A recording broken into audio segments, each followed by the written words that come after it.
Greetings. My name is Chamo Yantan, Faculty of Library and Information Science from School of Social Sciences. I take this opportunity to welcome each and every one of you to Indira Gandhi National Open University.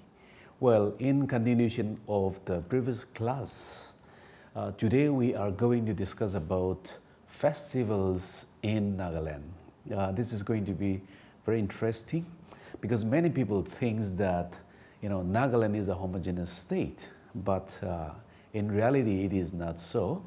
Nagaland has got so many tribes, and all tribes have their different customs and tradition.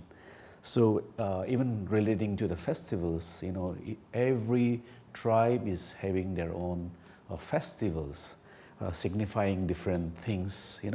So today we are going to discuss about festivals in Nagaland.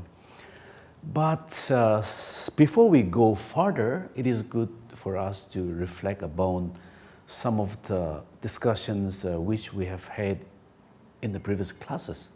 So in the previous discussion, we have discussed about Nagas, who are well known for their rich, colorful traditions, bravery, honesty, and love for music. And the state of Nagaland is inhabited by 16 tribes. And when we talk about Nagaland, Nagas, I mean to say, it is not only about the Nagas living in Nagaland, but also it also includes Nagas inhabiting in different parts of the Northeast and also in some part of Myanmar. But of course, in the state of Nagaland, it is inhabited by 16 tribes. And we have also learned about the customs and traditions of the different tribes in Nagaland. And for example, like we have also discussed about Lotha tribe, Ao tribe, Angami tribe as democratic in functioning of their society. Whereas we also have discussed about Konyak tribe, Sumis, and the Chang tribe as having a monarchy system of governance. And well, we have also discussed about all the villages in Nagaland tribes were politically and economically independent of each other.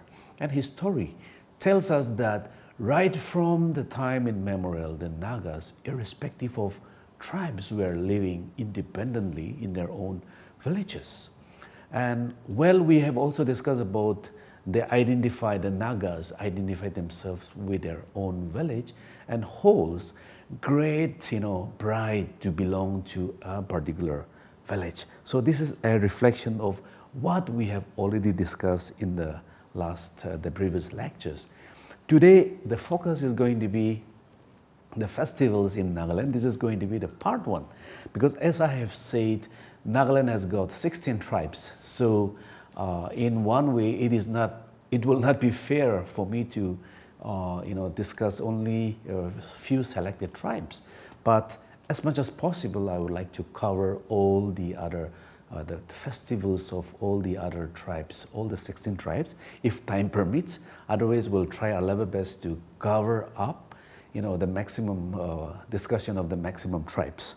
So today is the part one concerning about festivals in Nagaland.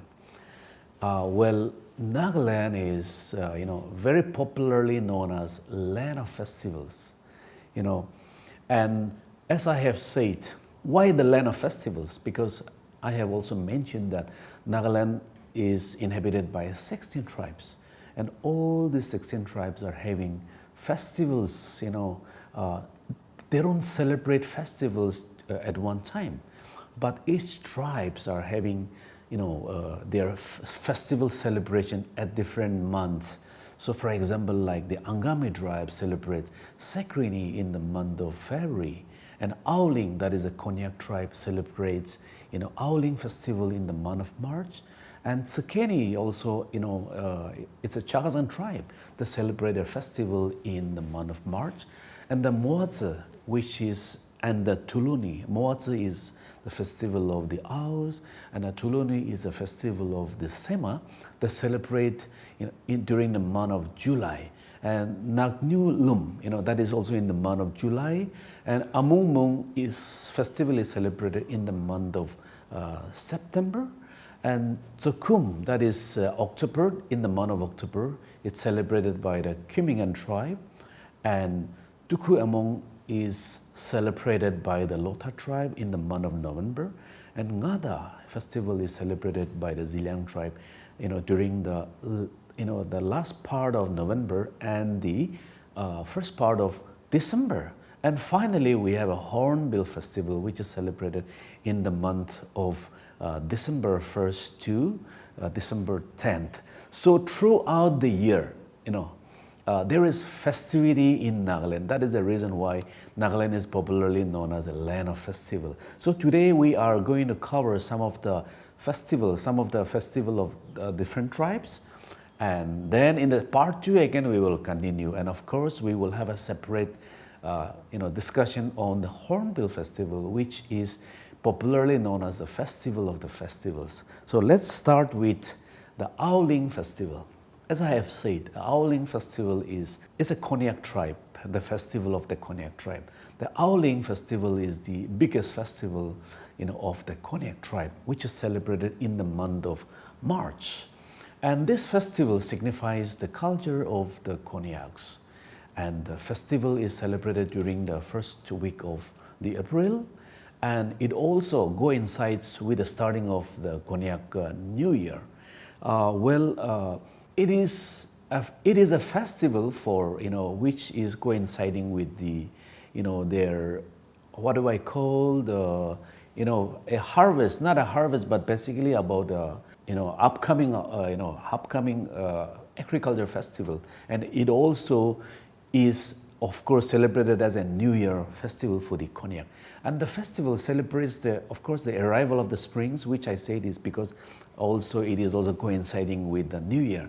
And the people pray for God for a good outcome of the upcoming harvest. So what they do is that after the Juming, cultivation, cutting down, and also the sowing, this festival is being done. Basically, a kind of a prayer to God, for a very good, plentiful harvest. Yeah. And during Owling Festival, people make sacrifices to appease the Almighty. Basically the sacrifices could be maybe a chicken, or it could be a pig, or it could be something else. So which people, try to sacrifice, to appease the Almighty. And the Owling Festival stands among the most popular festival in Nagaland, and the culture of the Naga tribe differs in many ways, as I have already mentioned. And the Konyaks were known as very deadly headhunters in the ancient times. And you can see the picture over there. This is, it went in the Guinness Book of World Record as the largest traditional dance. It was performed by nearly 5,000 Konyak women, way back around a couple of years back. So it has gone to the Guinness Book of World Record as the most, the largest traditional dance. Yeah. And the Konyak people during Owling Festival offer sacrifice, sincere prayers, to divine spirit for a good harvest. And the main purpose of the festival is to forgive each other, and so that everyone can work together and welcome the oncoming or upcoming season of spring. As I have said, they also mark this festival as a new year. So it is very important for them to forgive one another, so that they will be able to, go into the new year with a renewed, relationship. Yeah. And the people, firmly believe in the generosity of the divine spirits, who in turn blesses the people and their land. And the people also, make small sacrifices of domestic animals for the respective purpose. And the festival consists of a total of 6 days. Each day has its own specific name, ground to it. First 3 days, people are engaged in the preparation required for the festival, festival of the first 3 days. You will come across that there is, even though the celebration of the Nagas, the festivals, they do not fall in the same month, but there is a uniformity, which you can see that as you as we go forward discussing about the different festivals of the Nagas, you will come across that most of the festivals do not last for a day, but it consists of maybe some are 10 days, some are 7 days, 6 days, and so forth. So likewise, even this Owling festival lasts for 6 days. Yeah, and as I have said, the first 3 days people are engaged in the preparation, which is required for the entire festival. And the fourth day of the festival is known as the Lingyu Ni. This is the most important day of the festival. On this very day, people of the tribe wear colorful clothes or colorful traditional attires, which symbolizes their dedication towards the festival. And women put on their jewelries, and are engaged in entertaining for the rest of the day. And well, this day is considered very significant and has a great importance. And people dance eagerly, and they also sing, folk songs with enthusiasm of the day. And the final 2 days are known as Lingha Ni, or Lingshan Ni. These 2 days are basically spent with the family members of the house, and the village is accounted for cleaning. And the colorful clothes, the colorful clothes are the main highlights of Owling Festival. You can see in these pictures, the men, not only the women, but also men are also colorfully attired, with their dressed up with their colorful attires. That also includes the necklaces, the headgears, and so forth. So the Owling Festival is a very important, very significant festival for the Konyak Naga tribe. Let's go to the next festival that is called the Moomoon Festival. And Moomoon is the festival of the Pom Naga tribe. And the Moomoon Festival is a major festival of the Pom Nagas. And the people of the Pom tribe observe 4 festivals, namely Mungyu, Muha, Bungvum, and Bangmo. And Bangyo Festival is the most significant one among the 4 festivals. And likewise, during these festivals, the people of the Pom tribes, they are dressed up with their colorful traditional attires. And the Moomoon Festival marks the end of a cold winter nights and the beginning of a warmer season of springs and summer, when the crops of the Pom people thrive. And people invoke God to grant them and their crops with abundance. And the chieftains of the chief advocate of the village interprets the course of what the season will follow. And the festival is said to bring abundant blessing to the people if they carry out the rituals and ceremonies precisely. This is also one strong belief of the Nagas. Like, they are very particular about when they're celebrating the festivals. They make sure that everything goes well, and everything is planned properly, because they believe that if the festivals are not being observed properly, they may not receive blessings. It may turn out to be in a negative way. But if they perform these festivals properly, they also have a strong belief that they will have a plentiful blessings, abundant blessing from God. And the Moomoon people also share the belief that if rituals are neglected, as I have said, and treated with disrespect, it may cause disaster and hindrance the growth of their body. And the women are treated with respect and appreciated by offering pure rice beer. Rice beer is very popular among the Nagas. It's used to be one of the main foods of the Nagas, and men conduct a special ceremony for the women. And the theme of this empowering ceremony reflects on the idea of expressing respect and gratitude towards women. Hence, on this day, women are treated with so much respect and hospitality. And so this festival is also give a lot of emphasis on respecting the women. And the festival is a 12-day long festival. However, people celebrate the festivals only for about 6 days. I mean, especially today's time, with the modernization, many people have already, in fact, have already, in a way, how do I tell you, shortened their festivals. Most of the festival used to be, as I have said, 10 days, 7 days, like so much. Like this Monu Festival, it used to be for 12 days, but it has been shortened to 6 days, but it may be celebrated 6 days in the village, but then in the cities and towns, it may be observed, mostly observed only for a day. And the last day is observed for, honoring the elder in the village, and the elder fest, feast, wine, and, delicious meal preparation. And you can see on the photo like a colorful poem, people, men and women dressed up with their best traditional attires. We'll go to the next festival. That is Moomoon Festival. We'll try to go a little faster. Well, Moomoon Festival is one of the most popular festival of the Nagaland, and the festival, it is basically celebrated by the Sangdam tribe. And this festival, with its element of amusement, contributes to the flourishing tourism in Nagaland.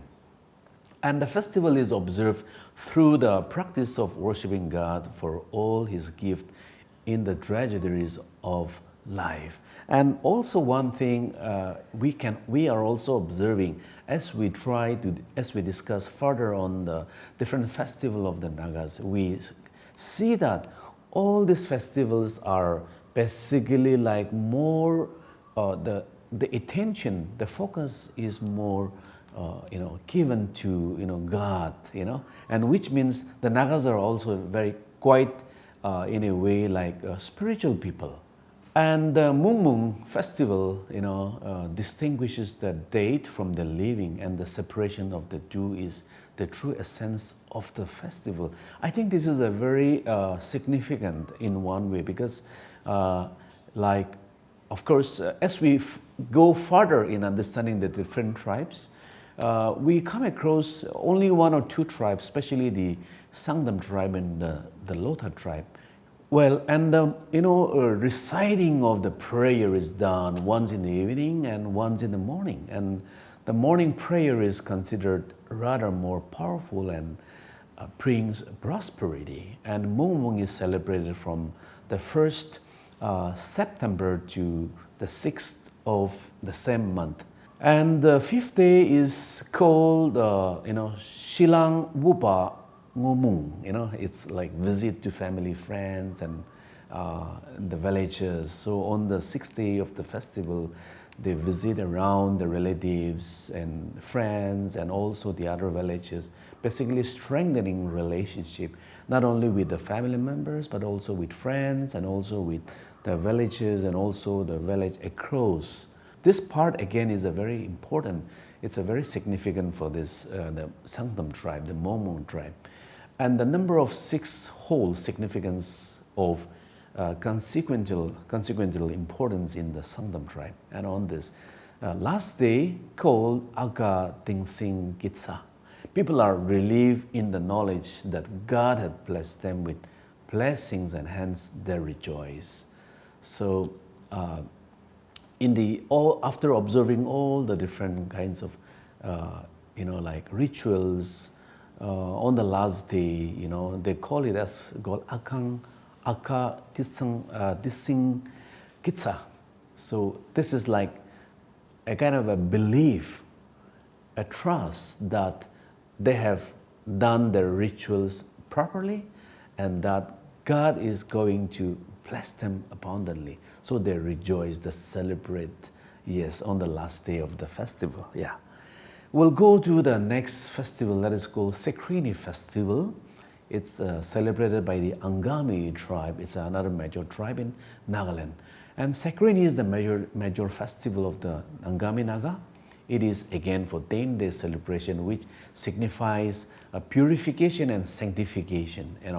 And 2 days prior to the main festival, firewood is collected because during the festival you need a lot of you'll have to stay whole the night, and for which you need a lot of firewood. So on these 2 days they will prepare themselves by collecting firewood and like making different kinds of arrangement.